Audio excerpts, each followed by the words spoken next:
لَهُ عِوَجًا، اور فرمایا اس میں کوئی کجروی، کوئی ٹیڑھا پن، کوئی غلط بات اس کتاب میں نہیں ہے۔ قیما لینذر بأسا شدیدا، بڑی ایک قائم رکھنے والی بڑی مضبوط کتاب ہے۔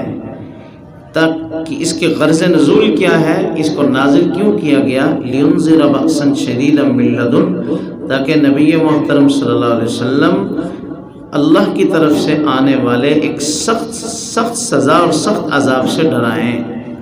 وَيُبَشِّرَ الْمُؤْمِنِينَ الَّذِينَ يَعْمَلُونَ الصَّالِحَاتِ، اور ایمان والوں کو جو نیک عمل کرتے ہیں خوشخبری دیں، أَنَّ لَهُمْ أَجْرًا حَسَنًا، کہ بے شک ان کے لیے بہت اچھا اجر تیار ہے۔ مَاكِثِينَ فِيهِ أَبَدًا، ماکثین فیہ ابدا، اور اس اجر حسن میں ہمیشہ ہمیشہ کے لیے رہیں گے۔ ہمیں ماکثین فیہ ابدا، فرمایا ہمیشہ اس میں رہیں گے۔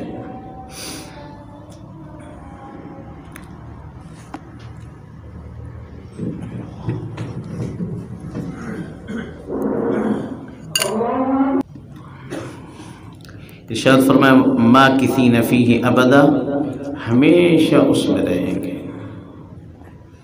یہ ہے اللہ پاک کے فضل کی بات کہ چند دن اللہ کی مرضی کے مطابق ہم اللہ کی زمین پر وقت گزار لیں، تو جب اللہ کے پاس پہنچیں گے اجر حسن ہمارا استقبال کرے گا، ماکثین فیہ ابدا، اور ہمیشہ ہمیشہ وہاں رہنا ہوگا۔ اللہ اکبر۔ وَيُنذِرُ الَّذِينَ قَالُوا اتَّخَذَ اللَّهُ وَلَدًا، اور تاکہ ڈرائیں ان لوگوں کو جنہوں نے کہا کہ اللہ نے اولاد بنائی ہے، اللہ کی اولاد ہے۔ فرمایا نبی علیہ السلام، قرآن پاک اس لیے اترا کہ نبی علیہ السلام ان کو ڈرائیں جنہوں نے یہ عقیدہ رکھا کہ اللہ صاحب اولاد ہے۔ اعوذ باللہ۔ کنہوں نے عقیدہ رکھا؟ عیسائیوں نے، یہودیوں نے اور مشرکین نے۔ یہودیوں نے کہا وقالت الیہود عزیر ابن اللہ، یہودیوں نے کہا عزیر علیہ السلام اللہ کے بیٹے۔ وقالت النصارى المسیح ابن اللہ، عیسائیوں نے کہا کہ حضرت عیسیٰ مسیح اللہ کے بیٹے، نقل کفر نباشا۔ اور مشرکین مکہ کا یہ عقیدہ تھا کہ فرشتے اللہ کی بیٹیاں ہیں، فرشتے اللہ کی بیٹیاں ہیں۔ یہ ہر ایک نے جو ہے اللہ، اور یہ بدترین شرک ہے، یاد رکھنا، اللہ کی اولاد بنانا یا اللہ کی اولاد کا عقیدہ رکھنا بدترین شرک ہے، یہ چھوٹی موٹی بات نہیں ہے۔ سورہ مریم میں ہے کہ یہ اتنی سخت بات ہے کہ آسمان گر پڑے، زمین پھٹ جائے، پہاڑ اپنی جگہ سے ہل کر ریزہ ریزہ ہو جائے، اتنی سخت بات ہے اللہ کی ذات کے متعلق۔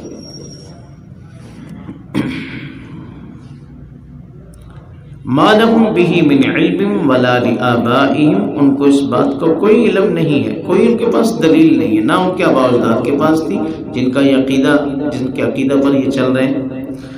کبرت کلمۃ تخرج من افواہہم، فرمایا بہت بڑی بات ہے جو ان کے منہ سے نکلتی ہے، بہت بڑی بات ہے، بہت گراں بات ہے، بہت بڑے گناہ کی بات ہے جو ان کے منہ سے صادر ہوتی ہے۔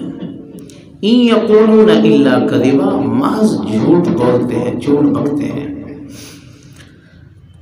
فلعلک باخع نفسک علی آثارہم، اب نبی علیہ السلام کو بڑے پیارے انداز میں اللہ تنبیہ فرما رہے ہیں کہ ایسے لوگ جو اللہ کی ذات کے بارے میں یہ عقیدہ رکھیں اور آپ ان کے لیے جو ہے نا جی وہ قربان ہو رہے ہیں کہ یہ ایمان لائیں، پریشان ہو رہے ہیں اور اپنے آپ کا، اپنی جان کو ہلاکت میں ڈالنا چاہ رہے ہیں۔ فلعلک باخع نفسک، بس شاید آپ اپنے آپ کو ہلاک کر ڈالیں، علی آثارہم، ان کے پیچھے، یعنی ان کے ایمان لانے کے جذبے میں کہ یہ ایمان لے آئیں۔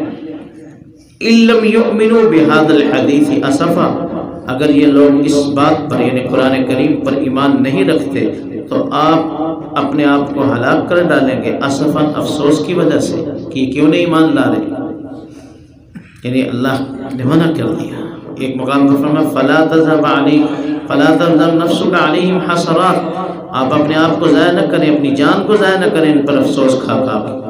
ایک مقام پر فرمایا ولا تحزن عليهم، ان پر آپ غم نہ کریں کہ ایمان کیوں نہیں لائے۔ اللہ فرمایا یہ تو ہمارا نظام ہے، اِنَّا جَعَلْنَا مَا عَلَى الْأَرْضِ زِينَةً لَهَا لِنَبْلُوَهُمْ، ہم نے بے شک زمین کے اوپر کی چیزیں جتنی بھی ہیں نا، زمین کے اوپر درخت ہیں، پھل ہیں، نظام ہے، کوٹھیاں بنگلے ہیں، شہر آباد ہیں، اللہ پاک کی قدرت کی نشانیاں ہیں جتنی بھی، ہم نے اس لیے بنایا لِنَبْلُوَهُمْ، تاکہ ہم لوگوں کو آزمائش کریں، لوگوں کی اَيُّهُمْ أَحْسَنُ عَمَلًا، کہ کون اچھے عمل کر کے آتا ہے۔ تو ظاہر ہے جو کچھ لوگ ایسے ہوں گے جب آزمائش ہوگی، کچھ لوگ ایسے ہوں گے جو آزمائش پہ پورے اتریں گے، اور کچھ لوگ کیا ہوں گے آزمائش میں فیل ہوں گے، وہ کافر ہیں، کامیاب ہوں گے وہ ایمان والے ہیں۔ یہ تو ہمارا نظام ہے، کچھ لوگ ایمان لائیں گے کچھ نہیں لائیں گے، تو آپ اپنے آپ کو ہلاک کیوں کر رہے ہیں؟ آپ اپنے آپ کو ہلاکت کی طرف کیوں نہیں جا رہے غم کھا کھا کے ان کے پیچھے؟ وَإِنَّا لَجَاعِلُونَ مَا عَلَيْهَا صَعِيدًا جُرُزًا، اور بے شک ہم ایسا کرنے والے ہیں جو کچھ زمین کے اوپر جتنا بھی نظام آباد ہے، ہم اس کو ایک نہ ایک دن ایسے آ رہا ہے، ہم اس کو چٹیل میدان کر دیں گے، سب کچھ تباہ و برباد کر کے ایسے چٹیل میدان بنا دیں گے۔ دنیا کی حقیقت آگے سامنے، پہلے دنیا کی رنگینیوں کو بیان کیا، رونقوں کو بیان کیا کہ یہ محض آزمائش ہے، دھوکے میں نہ آنا۔ ایک حدیث پاک میں ہے، نبی پاک صلی اللہ علیہ وسلم نے فرمایا ان اخوف ما اخاف علیکم من زہرۃ الدنیا، کہ مجھے سب سے زیادہ خوف یہ ہے تم پر، امت کو خطاب کر کے فرمایا مجھے سب سے زیادہ خوف یہ ہے کہ دنیا جب اپنی رونقیں ظاہر کرے گی نا تو تم دنیا کو دل دے بیٹھو گے، یعنی ایمان کے سودے تم دنیا کی وجہ سے کر لو گے، ایمان کے سودے، ایک دائمی چیز کو تم وہ جو ہے فروخت کر کے، ایمان کو فروخت کر کے جنت کے بدلے تم دنیا کو خرید لو گے، چند ٹکوں کی چیز کو۔ مجھے سب سے زیادہ خوف اس بات کا ہے۔ سوال کیا گیا زہرۃ الدنیا کیا ہے، دنیا کی رونقیں کیا ہے، دنیا کا یہ رنگینی کیا ہے؟ فرمایا برکات الارض، زمین اپنی برکتیں ظاہر کرے، کہیں سے پٹرول نکل رہا ہے، کہیں سے سونا نکل رہا ہے، کہیں سے معدنیات نکل رہے ہیں، ہیرے جواہرات، یہ تمہارا دماغ خراب کر دیں گی یہ چیزیں ساری کی ساری۔ برکات الارض اس کی ظاہرت، اس کی رونقیں ہیں، ان چیزوں سے تم ان میں پھسل کے رہ جاؤ گے، باقی رہنے والی اور ہمیشہ کی رہنے والی لازوال مسرتوں کو چھوڑ کر تم اس کے پیچھے پڑ جاؤ گے۔ مجھے زیادہ خوف اس چیز کا ہے، اور یہ آزمائش ہے، بہت بڑی آزمائش، بہت بڑی۔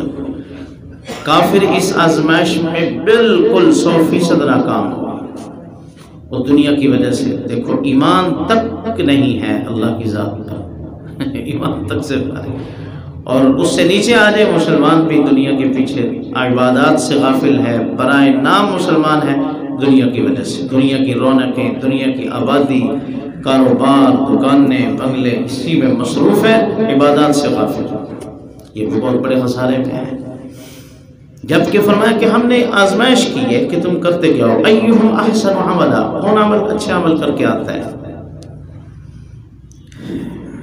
ایک اس میں تعلق لنبلوہم ایہم احسن عملا میں یہ ہے انا جعلنا ما علی الارض زینۃ لہا، بے شک ہم نے زمین کے اوپر کی چیزوں کو زینت بنایا ہے، اس لیے کہ لنبلوہم ہم آزمائیں، آزمائش کریں۔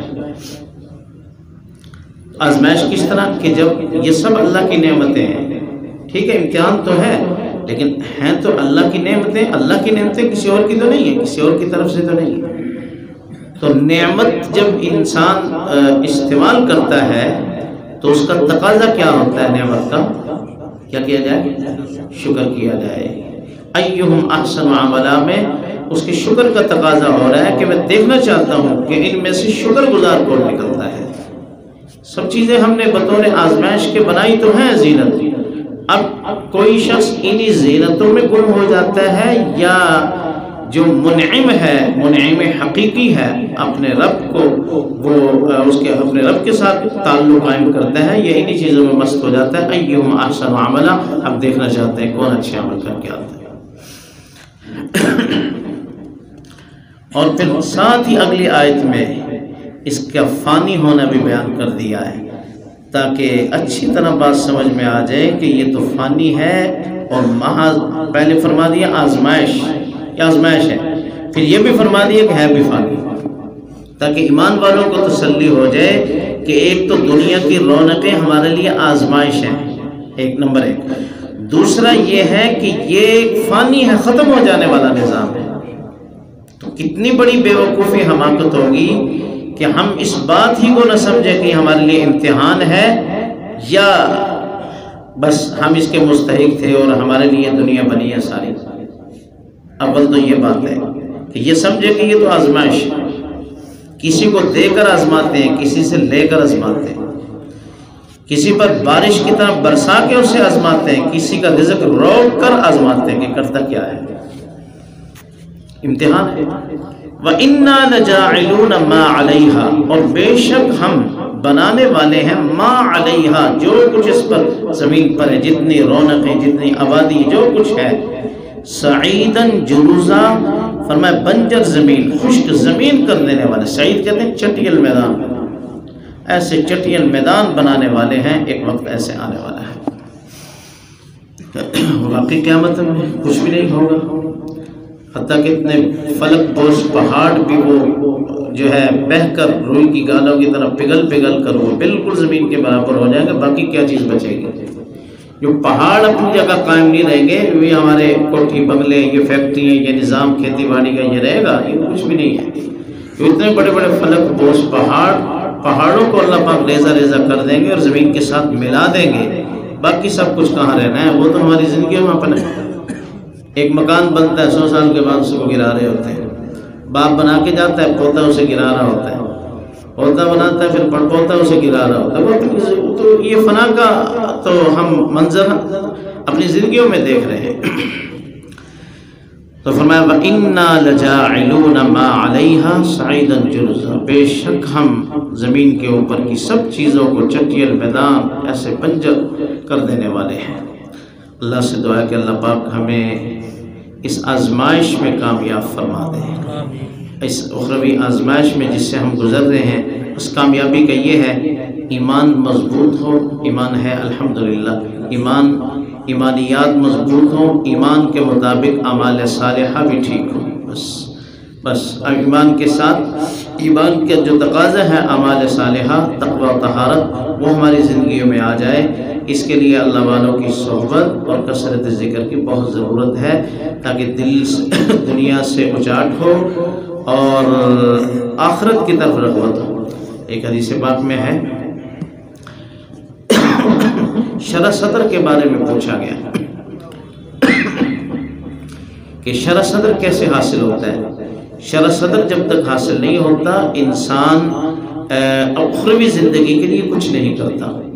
دنیا میں رہ کر آخرت کی تیاری تبھی کر سکتا ہے جب اس کا سینہ اللہ پاک کھول دے، شرح صدر فرما دے، اس کو نظر آ رہے ہیں یہ جتنے بھی نقشے فانی ہیں، ایک اس کے پیچھے، پردے کے پیچھے ایک جہان ہے، اس کی طرف ہم نے جانا ہے، آخرت کا جہان ہے، اس کے لیے ہم نے تیاری کرنی ہے۔ اسے ایسے میدان محشر نظر آ رہا ہوتا ہے، اسے جنت اور جہنم اس کے سامنے ہوتی ہے، اس کے سامنے اپنی موت اور قبر سامنے ہوتی ہے۔ شرح صدر کا یہ معنی ہے۔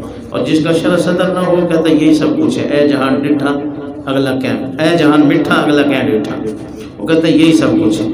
تو شرح صدر بہت بڑی نعمت ہے۔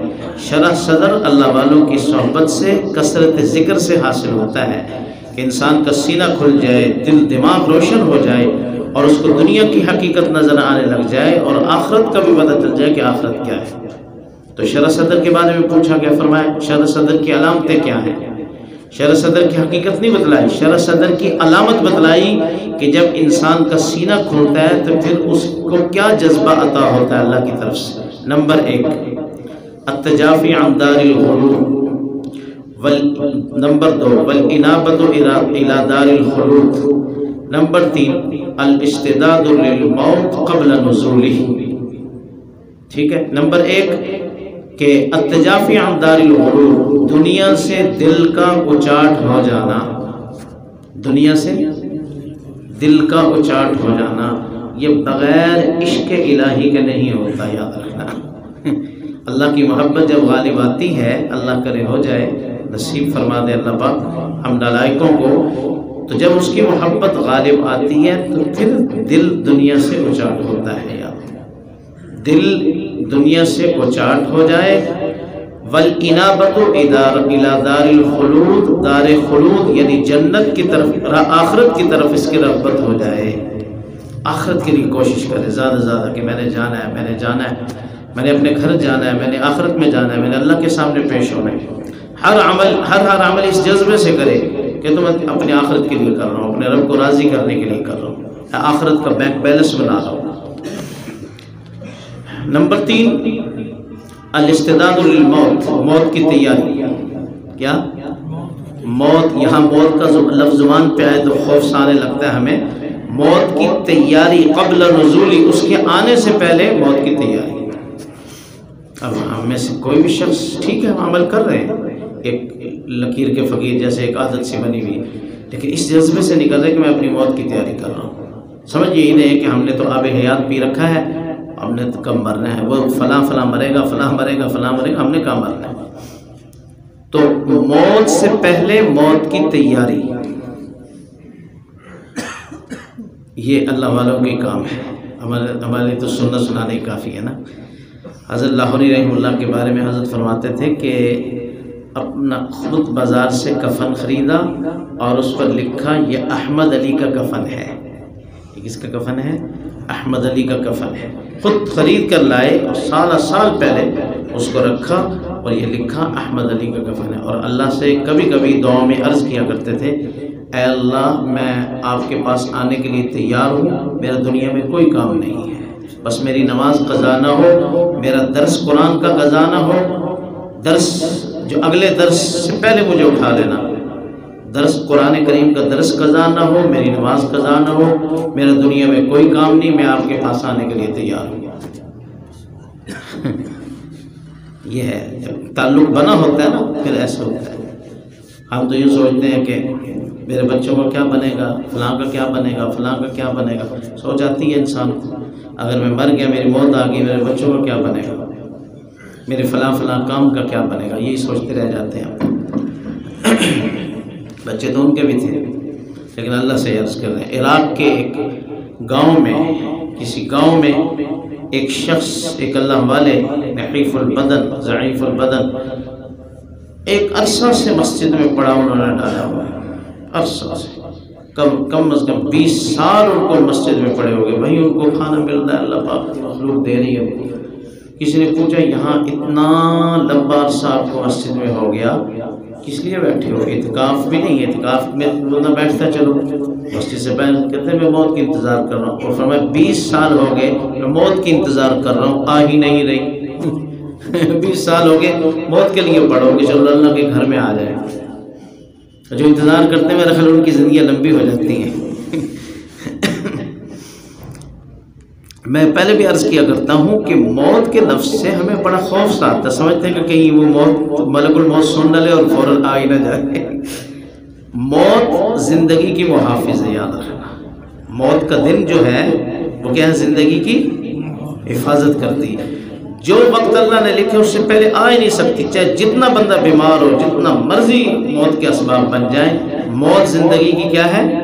محافظ، زندگی کی محافظ ہے. یعنی موت کا وقت جو مقرر ہے وہ زندگی کی حفاظت کرتا ہے. اس سے پہلے کبھی بھی وقت نہیں آ سکتا بندے، اور جب آ جائے گا پھر کوئی چیز ٹال نہیں سکتی.